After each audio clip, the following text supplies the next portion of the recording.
And we went out there and we had the privilege of going out there and kind of speaking to the community and speaking to the government and speaking to people on the BBC and other places around the world and talking about just the times of the troubles, right? And that's between the Protestants and the Catholics. And it was an amazing time that we had the privilege to do that and just kind of represent Homeboys. But in that time, on our way over there was a lot of things that happened, you know, before we got there. And so that's what I want to kind of do, my thought of the day. There's a quote, an African proverb that says that when there is no enemy within, the enemies outside cannot hurt you. And that's such a, and I was thinking of that, you know, because I think about, you know, in recovery, people in recovery, there's another thing that says that happens in recovery is that, you know, if you're not doing the work right, what ends up happening to people, alcoholics or addicts, is that I may be mad at you, but I'm gonna hurt myself, right? Oh, I'm mad at you, I hate you, and I'm gonna drink or use till I die, you know, pretty much, right? And so it's kind of this weird kind of thing that goes on, right? And so I think about doing the work, right? And so when there is no enemy within, the enemies outside cannot hurt you. And so we started off our trip, we came to LAX and we got sent to Canada. And we flew into Canada, me and David. And there's those that know about me and Fabian's previous trip to Canada is that they don't accept felons to go to Canada, right? And so we got to Canada, we just went on this flight, we get there, we walked up and we showed them our passports saying we're just making a connecting flight to London if they could let us through, and immediately we were red tagged, you know?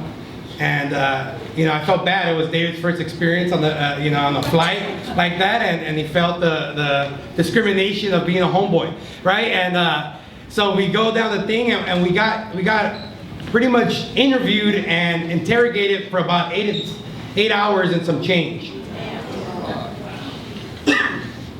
You know, they were acting, you know, they were looking at us, asking all these weird questions, trying to see if they could get anything out of us. And we told them that we're out to go and help, to go out to Ireland, you know. And so they separated me and David, and they put us in different rooms, asking us all these questions, putting the flashlight on us. Not just kidding. But they started doing all these things, right? And every time me and David would see each other, we would smile. We would just shake our heads and we would smile.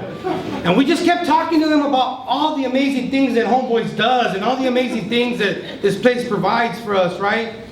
After over 8 hours, they finally decided that they weren't gonna leave us at the airport. They were not gonna deport us. They were gonna just send us back to Los Angeles, so we got shot back to LA. Oh, wow.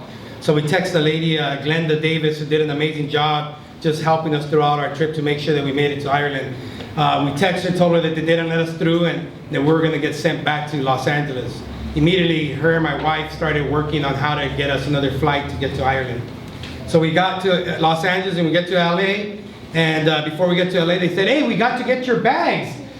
Before they got on, there was a Calvin Klein one that was there, and so I asked about my bag. I go, how about a great one that looks like this and that? He's like, yeah, sorry, I didn't see yours. And I'm like, oh man, all my clothes are in there, you know? So we get to Los Angeles, we get there, we land, we touch down, and they find my bag. My bag comes down the conveyor belt, but David's bag is not, and it has all his clothes in there. And I look at David, and we smile. And we get his thing, you know, he has to go and buy clothes before the next day. They book another flight for us, and we take off again. We go through, we take off again the next day, again, taking pictures at the airport like we're barely leaving again. And, and we touch down in Heathrow in London, and we get there, and immediately everybody's looking at David's tattoo, because he's heavily tattooed in different places in his head, and people are looking and, you know, grabbing their bags and walking away, right? And then me and David look at each other and we laugh and we smile.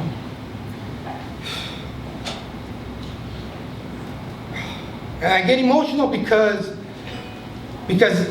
he gave me power, right? So, you know, and we get to go through Heathrow, and we go to Belfast, we get through and we're like, yeah, we made it. And I'm trying to make sure, so I asked one of the custom agents, excuse me, where's this gate at right here, right? Just to make sure that they aren't gonna harass us when we get to the next gate. And we get to the Belfast and we get there and we get off. And when we get there, we get off the plane and we're in the conveyor belt, and David's bags get there. And we're waiting and waiting, and waiting, and my bags don't get there. And I'm like, oh man, all my clothes, and the only bag I had was my carry-on that had a jacket. That's all I had. I look at David, he looks back at me, and we smile. We go through the thing, we get to Dublin. From Dublin, we go down to Belfast. When we get to Belfast, we get there, the cold. The next day we're going to Glasgow, and we're going to Scotland, right? And we go to Scotland, and we're waiting in line, and I see this shirt that says the luck of the Irish. So I take a picture of it, and right, and because we've been having the luck of the Irish, and we get there, and we're waiting, and we're standing right in front of the gate. And as we're standing right in front of the gate, it says boarding time, right? So we're waiting, and we're waiting for the people to come and open the gate, to come out and open us out. And we're waiting, and next thing you know, look at the screen, and it says the board has flown away. The flight went, it flew. Like, what the hell? We've been standing right here. I look around, I look at David, we smile at each other, right? And we've lost another flight to go to Scotland. So we have to go through the process again, we get another flight, and we go off, and we take off. 5 days later, I get my clothes and stuff. But in that time, we're shopping at something called Tesco out there. It's like a Walmart, And, we go, and then the money's different, and we go. But no matter what the case may be, right, I just kept seeing the spirit of David's smile. And those that know David Andrade, he has an amazing smile. And because all these things were going wrong, you would assume, or you would think that immediately the idea is to be like, oh man, this trip sucks, or man, forget this, or oh, look at this is now bad, and oh, look at that is all bad. And that's how life is sometimes. We go through things in our life, and struggles start happening, and we start identifying all these problems and hardships, and all we want to start spotting is the negative things. And it's not because of the people outside of us that this starts happening to us. It's how we react to it. And that all has to do with the things inside of us. Right? Because no one could take you there. Only you can take yourself there. No one can make you react a certain way. Only you can react that certain way. See, we have that power. We have that choice of how we're going to deal with things in our life, and how we're going to react to things when things start getting hard. Are we going to quit and give up and walk out of here because they told me to clean the toilet again? Are we going to get mad because this is the 20th time that I cleaned the window? Or am I going to just smile, look around, and do it anyways? We got home, and when we got home, we had no one to pick us up.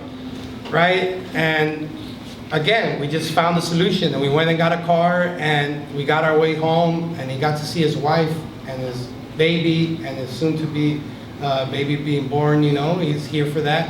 And I got home, and I got to be with my wife and my kids, and they hugged me.